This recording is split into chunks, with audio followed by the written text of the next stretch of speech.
you really stopped and took a second to analyze the outfits of your favorite creators, influencers, fashion people, celebrities, you would probably find that most of them have this one thing in common. Now, let's be real, these people have access to pretty much unlimited wardrobes in the sense that they can wear whatever they want, whenever they want, no matter the price tag. And yet, despite this, you'll find that the same outfit formulas will probably keep cropping up, particularly in their day-to-day casual style. Most people who have a really clear definition of their personal style, people we look up to for outfit inspiration, they usually have 2 to 3 style uniforms that they just rinse and repeat daily. And that's what we're going to be talking about today, why you should consider developing your own style uniform and the 10 steps to take in order to do that. Now, I know what you're thinking, alarm bells may be sounding, you may be thinking I'm telling you to take a leaf out of Mark Zuckerberg or Steve Jobs's book in wearing exactly the same thing day after day after day, and that is not what I mean by a style uniform at all. In fact, I would definitely advocate against that. If you're into fashion, you enjoy personal style, and that's how you express yourself,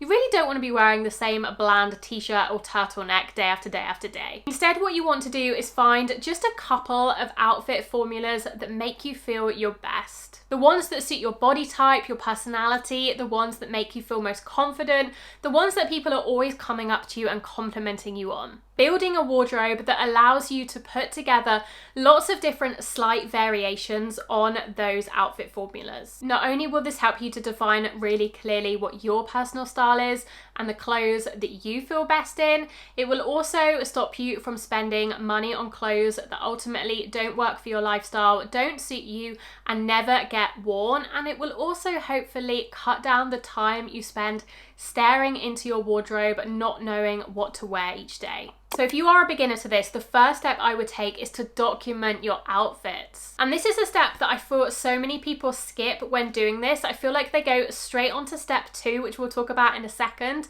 But I would argue that this is one of the most important steps in this whole process. So please, even if you're tempted, don't skip this one. And one of the reasons this step is so important is because this allows you to work with the clothes that you already own, and it doesn't require going out and purchasing new items, which is not the point of this whole style uniform thing at all. Primarily, we want to be using the clothes already in our wardrobes. You don't have to be an influencer to do this, by the way, and you certainly don't have to post these outfits publicly if you don't want to.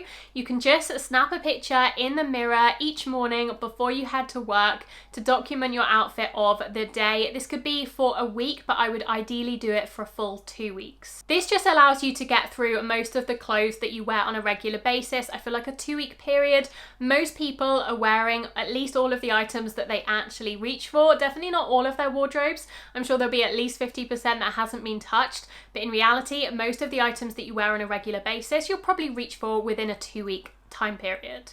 Another tip I would suggest is do your mirror pick in the morning once you've chosen your outfit, but also at the end of the day, before you change out of your clothes into your pajamas, write a sentence or 2 in your notes app on your phone about how you felt that day in that outfit. What you're doing here is you're documenting 2 things. You're documenting the facts, aka the actual outfit that you ended up choosing and wearing that day in the form of a picture, but also your feelings surrounding that outfit and how you felt in it. So some questions you might want to ask yourself and jot down include, did this outfit make me feel my most confident self? Did I feel comfortable in this outfit, both mentally and physically? So did I feel confident and happy, but also was I tugging at my clothing all day? Was my waistband too tight? Were my shoes uncomfortable as I was walking? Or actually, did this outfit really serve the purpose of my day and I felt comfortable, relaxed, and happy in it? Hopefully at the end of the 2 weeks, by looking at both the photos and your short sentences surrounding your outfits, you'll be able to determine which outfits you liked the look of the best and also felt the most comfortable and confident in. Put all of those outfits that you felt like your best self in into a separate folder to refer back to later. The second step in this process is the step that I feel people skip to ahead of time because it's probably the most fun step, the most inspiring step in the whole journey, and that is to get on Pinterest. Pinterest is a goldmine of outfit inspiration if you know how to use it right, but I do stress that latter point because used incorrectly, it can feel very overwhelming. There are so many different outfits on there from so many different people with different body types, different lifestyles, different aesthetics that if you don't pin strategically, you're just going to end up in a little bit of a mess. So rather than pinning anything and everything that you enjoy looking at, you need to be a little bit more strategic about what you're pinning to your boards. And there are some ways that you can do that. So firstly, I would recommend trying your hardest to pin outfits where people have a similar kind of body type to you. AKA the outfits that they're wearing are probably also going to work well on your body type. Now they don't have to be exactly the same size and shape as you, but generally pin outfits that you think would work on your body type and are perhaps represented on someone with a somewhat similar body type. And that way, not only do you have a board full of outfits that you know that you can recreate successfully, but also you're teaching the Pinterest algorithm to show you more outfits like that and more body types like that as well. If I show you my Pinterest, you can see that I have trained my algorithm to not just show me super skinny girls all the time, which I know is a common problem on Pinterest.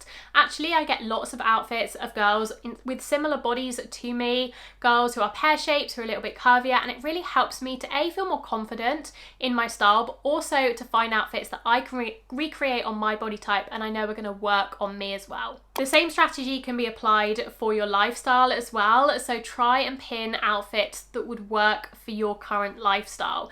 If you have a very casual lifestyle, for example, or perhaps you live in the countryside, you have kids or pets, you spend most of your time at home or outdoors, probably don't want to be pinning outfits with high heels, pencil skirts, blazers, really formal wear. Even though you might like looking at these outfits on other people, you know they're not going to work for your lifestyle. So don't pin them, because otherwise Pinterest is just going to keep showing you more of those same outfits. Instead, if you do have a casual lifestyle, perhaps you want to pin and gravitate towards the outfits that you really love on Pinterest that also include those more casual items like boots, Birkenstocks, t-shirts, wax jackets, jeans, that kind of thing. So spend an hour or two scrolling through Pinterest, typing in keywords, maybe the season, spring outfits, summer outfits, maybe there are certain aesthetics you like, Parisian style outfits, street style outfits, old money style outfits, whatever takes your fancy, and pinning to a board outfits that would work for your lifestyle and your body type. Once you've spent an hour or so doing that, go to the board and actually see if you can pick out some themes from those outfits. Are there outfits in there that keep on repeating? Maybe it's a t-shirt and jeans with some chunky layered necklaces. Maybe it's a maxi skirt with a peasant style floaty puff sleeve top. Maybe it's a pair of smart tailored trousers with a shirt and a blazer. Maybe it's a floaty bohemian, beautiful floral maxi dress.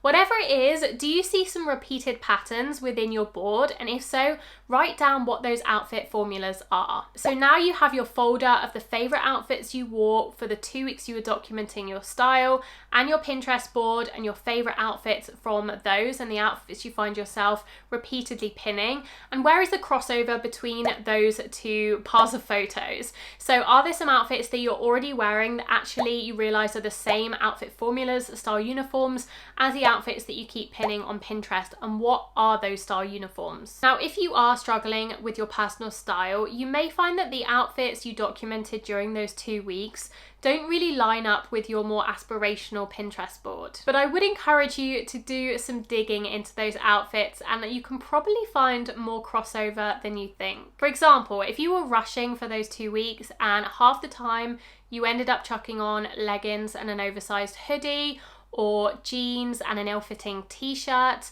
but actually your Pinterest board is a little bit more elevated than that, then see how you can make minor adjustments to the outfits that you already wore to make them look more like your Pinterest board. And it doesn't have to be complicated. For example, if you chucked on a pair of jeans and a t-shirt and went out the door, but actually on your Pinterest board there is a girl wearing a pair of jeans and a t-shirt, but she also has a cardigan chucked over her shoulders, and she has some chunky necklaces layered on top. That is instantly taking the outfit from maybe bland, a little bit boring and uninspiring, to something that is worthy of pinning on Pinterest. So you could just be missing those accessories and those final touches that make all the difference when it comes to personal style. So now you just need to select, I would say 2, maybe 3 style uniforms that most represent yourself, and you should have a good variety to choose from now you have your own pictures and your Pinterest board. If you're still struggling with ideas for your style uniform, one of my tips is to start with the hardest part first. And what I mean by this is, regardless of your body type, there is usually maybe an area of your body that you struggle with the most and you find the hardest to dress. For example, for me, it's definitely my bottom half. I'm a classic pear shape, so I carry most of my weight in my hips and my legs, whereas my top half, I don't have a particularly big bust or broad shoulders, so I find that area a lot easier to dress. So when putting together my style uniform, I always start with the bottom half first because I find that I have much more limited options when it comes to the bottom half, and actually I can play up variety in my top half much more easily. So for example, my go-to style uniforms are a pair of wide leg flowy trousers or jeans and something on the top half that's either tucked in, tied or cropped. The wide leg jeans or trousers are the easiest for me as a pear shape, and the reason I pair it with something tucked, tied or cropped is because I like to highlight my smallest part, which is my waist. So I know that I can wear a variety of different tops and jumpers. Depending on my mood, I can wear cardigans, I can wear tank tops, I can wear shirts, but I always have to do one of those three things. So it's either tucked in to highlight the waist, it's tied. I love to tie a shirt in the summer. I feel like it adds a little bit of femininity back into the outfit, a shirt being quite a masculine piece, and it also, again, crops it slightly to highlight that waist, or obviously going for something cropped is going to do that as well. And I love that I don't get bored of this outfit formula because I have so much variety with my top half. So one day I might be wearing an Oxford shirt, the next day I might be wearing a cardigan like this one, I might be wearing a tank top in the summer and maybe a cropped boxy jumper in the winter. Now you might be the complete opposite to me in that you find your top half much harder to dress than your bottom, in which case I would suggest just doing the reverse. So maybe you have a bigger bust or very broad shoulders and you know that you're a little bit more limited with what top half options you can wear. Whereas on the bottom half, maybe you're quite proportional, you don't have too wide hips or too big legs, you can wear lots of different shapes and silhouettes, skinny trousers, wide leg trousers, flowy skirts, tight skirts, that kind of thing. So you just want to define your style uniform based on a couple of different top options that look good on you, and then you can have much more fun and variety in the bottom half. My second style uniform, and the one I'm probably wearing if I'm not wearing the flowy wide leg jeans or trousers and top, is similar, it's just with a skirt. So I will wear a floaty, either midi or maxi skirt, and again a top of my choosing, whether that's a tank, a shirt, a cardigan, a jumper. It can kind of be anything really. And those are my two style uniforms. Those are the outfits that I'm wearing some combination of, some variation of, I would say 80% of the time. Any occasion where I don't have much time to get dressed, or I don't want to have to think about what I'm wearing, or I want to look and feel my most confident and my best, I will choose one of those two style uniforms. Now there are definitely occasions that warrant experimenting outside of your style uniforms,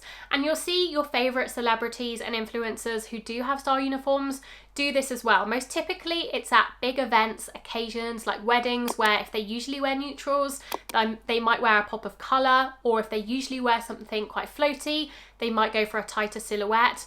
Or it's on holiday where I feel like we like to play up and have a little bit more fun with our outfits as well. My next tip, which is going to help you really hone in on your style uniform, if you're struggling to pinpoint exactly what it is about an outfit, whether it's your own outfit you've taken a picture of or an outfit you saved on Pinterest, sometimes it's easier to figure out what you don't like about an outfit. For some reason, I think psychologically it is much easier to come up with things we don't like than things we do like, because they usually are a little bit more specific. So for example, if I'm scrolling Pinterest and I come across an outfit that I really don't like, now I will probably appreciate it on that person, but I know I wouldn't wear it, I can usually quite easily identify what it is about that outfit I don't like. So do the same in your own outfits. If there's an outfit that you really didn't like that day, you wore it, but you decided it really wasn't for you, try and figure out why that is, and you know to avoid that in your style uniforms. It might be that you don't feel comfortable in really tight clothing, so you don't want anything that is really close to the body. For me, one thing I really don't like is chunky footwear. I know a lot of people love it, I know it's super on trend at the moment, but I just don't feel good in really chunky footwear, especially if it's black. So I know chunky black loafers are really popular, but I just never feel good when I wear them, so I know to avoid those and go for lighter, more delicate, softer footwear instead. Now there are two fairly boring but kind of essential things that you need to prioritize when it comes to your style uniform. The first is comfort and the second is practicality. Your style uniform is what you wear on a day-to-day basis. As I said, it's not what you wear to fancy events. It's not even what you wear on holiday, but it's what you wear when you're at home, running errands, at work, and out with your friends on the weekend. So it needs to work for your lifestyle. So if you do a lot of walking day to day, perhaps you walk to work each morning, then you really don't want to be picking a pair of heels as part of your style uniform, or a pair of really tight trousers that are really uncomfortable to walk in. So make sure you factor those things into your style uniform. And as I said, it doesn't mean that you can never wear a high heel. It just means that it's not part of your style uniform. So 80% of the time you're not wearing it, but that 20% when you're changing it up for a different event or holiday or occasion, then you can definitely pull out a pair of high heels. In the same way, comfort is key. And as human beings, we are always going to gravitate towards comfort. So it's absolutely useless to create a style uniform that is incredibly uncomfortable, because you just won't reach for it day to day. You might wear it once a fortnight when you're feeling up to it, but most days where you just want to be cozy and comfy, you're not going to wear that. So it's not really your style uniform. So make sure the outfits that you've picked out can be really comfortable, can be worn easily all day. You can walk in them if you need to, you can sit in them if you need to. Whatever you need to do in them can be done successfully. My final tip is don't neglect your accessories. And I'm not just talking about bags and shoes here, but I'm talking about things like scarves, like gloves, like hats of all different varieties, even sunglasses and eyeglasses, and of course jewelry. This is how you stop your style uniform from ever feeling too repetitive and too boring. So your style uniform may be a tank, an oversized shirt, and a pair of jeans. However, you can style that completely different ways depending on your accessories. One day you might be wearing a baseball cap and some trainers, and that is a very sporty take on that outfit. The next day you might be wearing lots of chunky gold jewelry and a very feminine ballet flat or slingback heel, and that feels a lot more put together, a lot more delicate, a lot more girly. The clothes themselves are the same style uniform, but the accessories are what make the outfits fun, vibrant, and varied. This is one of the areas I'm still working on within my wardrobe. I have the clothes down mostly. I even have lots of shoes and bags that I can use to change up my outfits, but little accessories that make a big difference. So different shapes of sunglasses, different styles of hats, whether that's a beanie in the winter, a cap, a big floaty straw hat, little scarves to tie around my neck, or big chunky scarves to layer up in the winter, belts in different materials. Those kind of things can really transform your outfits. So definitely don't neglect them when you're writing your shopping list of anything you might need to go out and buy to complete your wardrobe. Let me know what you thought of this video. Did you find it helpful? Do you have a style uniform or two that you do wear, whether intentionally or unintentionally? Are you going to go out now and figure out what your style uniform is? I would love to hear from you. Let me know in the comments down below. Please do consider liking this video if you did find it enjoyable, and I will see you very soon in my next one. Bye!